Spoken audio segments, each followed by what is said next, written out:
Assalamualaikum warahmatullahi wabarakatuh. Ya ilman orma Oromo sittan buat. Annaman itti buat unka punya degaran kabu ya ilmaka. Nyachi seta ya dete garasi kusa jenna biradi me. Ya ilmana ya kuno irkade tanta garanya degaran kabu ya ilmanka.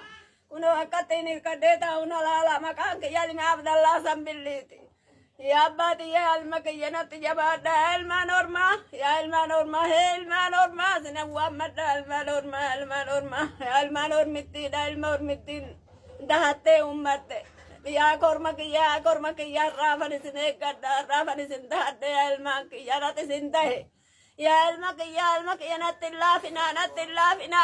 nati lafina ilman kamakan ya lima Abdallah sambilliti. Ya ilmaka ya me makaki ya biye kadana barat da ilmaka ya ilmaka darama na amanat ilmaka